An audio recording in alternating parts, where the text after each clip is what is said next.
Kala itu Tull yang bermain 90 menit penuh mendapatkan hinaan dari supporter tuan rumah. Tentu saja hanya karena kulitnya berwarna hitam.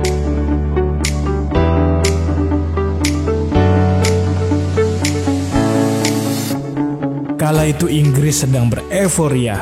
Mereka berhasil memastikan lolos ke perempat final Piala Eropa 2020. Meskipun Der Panzer diunggulkan karena banyak memiliki pemain yang membintangi sepak bola Eropa, The Three Lions sanggup menaklukkan Jerman dengan skor 2-0 di babak 16 besar.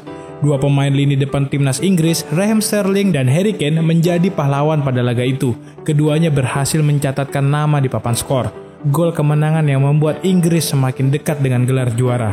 Bagi Sterling, golnya ke gawang Manuel Neuer tersebut cukup berarti, karena itu membuatnya sebagai pencetak gol terbanyak timnas Inggris sepanjang gelaran Euro 2020. Total ia mencetak 3 gol dalam ajang tersebut, 2 diantaranya ke gawang Republik Ceko dan Kroasia. Pencapaian ini membuat pemain berkulit legam ini sejajar dengan beberapa bintang Eropa, seperti Robert Lewandowski dari Polandia, Romelu Lukaku dari Belgia, Haris Seferovic dari Swiss, serta Georginio Wijnaldum dari Belanda. Tidak hanya itu, penyerang Manchester City ini juga hanya tertinggal 2 gol dari Cristiano Ronaldo, sang top scorer yang berhasil mencetak 5 gol. Meski begitu, ada 3 pemain lain yang sama-sama mencetak 5 gol. Di antaranya adalah Karim Benzema dari Prancis, Emil Forsberg dari Swedia, dan Patrick Schick dari Republik Ceko.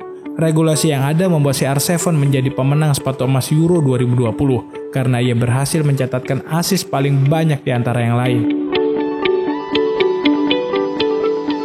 Mungkin banyak yang tidak menduga bahwa Sterling bisa lebih bersinar dibandingkan Kane, karena sejatinya pendukung Inggris lebih mencintai penyerang Tottenham tersebut.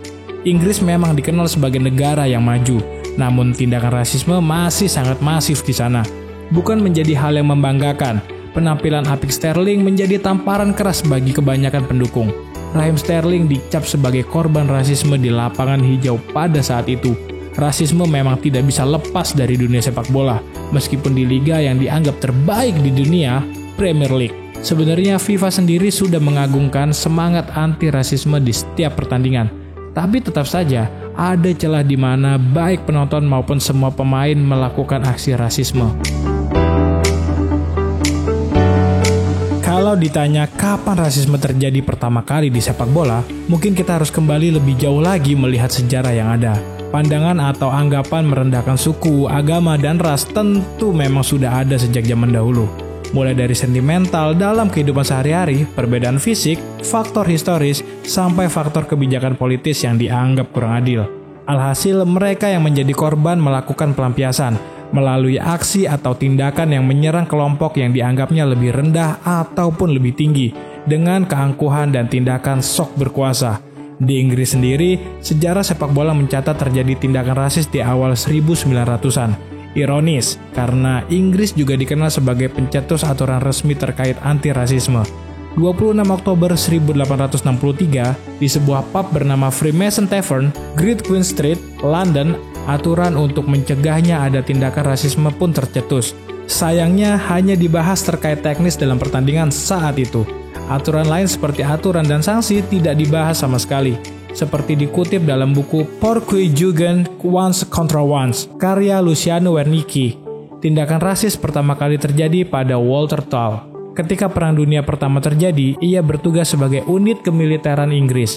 Karir militernya cukup baik dengan keberanian dan ketangkasan yang dia miliki. Dia adalah anak dari seorang tukang kayu keturunan Afrika, sedangkan ibunya wanita berkulit putih yang tinggal di Kent, Inggris. Tull dianugerahi Military Cross oleh pihak militer Inggris berkat dedikasinya.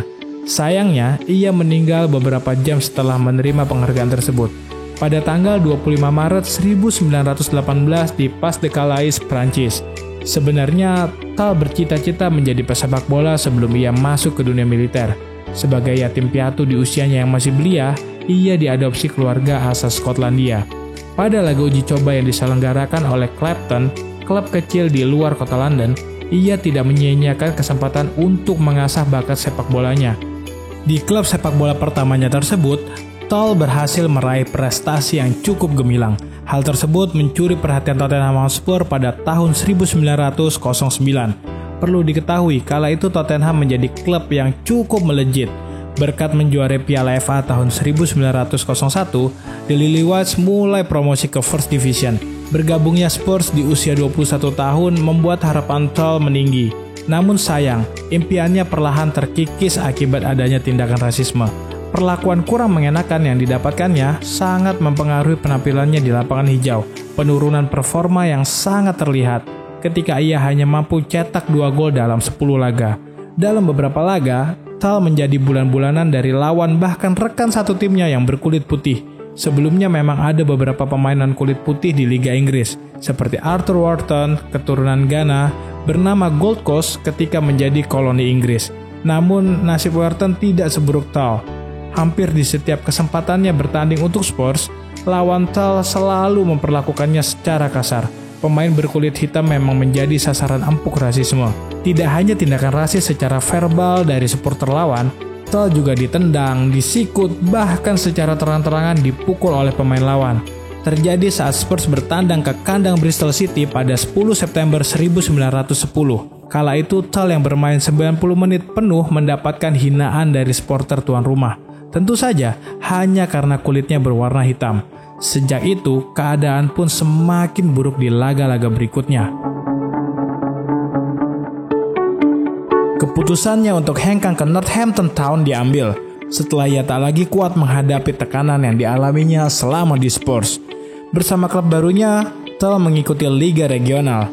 Di sini ia lebih mendapatkan ketenangan karena tindakan tidak mengenakan yang dialami sebelumnya jarang ia terima.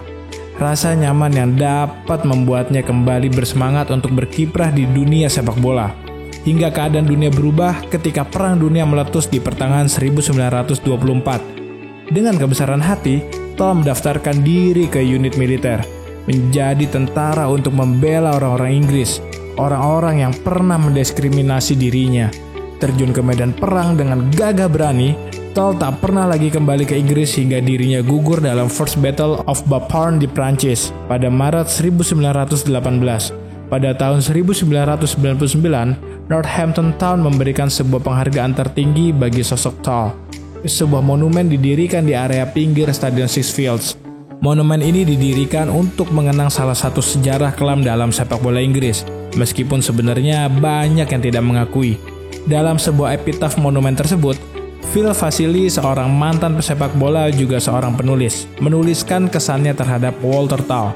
Melalui aksi-aksinya, Tull menertawakan kedunguan orang yang berusaha menafikan kesetaraan antara kulit berwarna dengan orang kulit putih dalam zaman itu.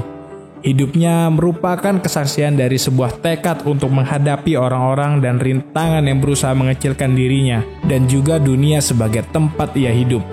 Seorang pria yang tutup usia di masa gemilang, namun hatinya yang kuat akan terus berdegup kencang. Melihat pengorbanan seorang Walter Tull bagi negaranya, sangat miris rasanya rasisme masih terus terjadi di Inggris. Seakan Inggris adalah negara yang modern namun dengan pikiran yang kolot. Dari kisah Tull dan apa yang dilakukan Sterling saat ini rasanya cukup menggelitik. Hingga saat ini supremasi kulit putih masih saja ditinggikan di negeri Ratu Elizabeth tersebut. Andai saja ketika itu Raheem Sterling bisa membawa timnas mengangkat Piala Eropa 2020, apakah itu bisa jadi tamparan yang cukup keras bagi masyarakat Inggris yang masih saja melakukan tindak rasisme? Nah, bagaimana menurut kalian nih? Isu rasisme yang terjadi pada lapangan hijau memang terlihat meredam. Namun, siapa sangka kalau isu dan pemikiran tersebut masih aja bisa terbesit di sebagian besar masyarakat saat ini. Oke, begitulah sampaian pada hari ini.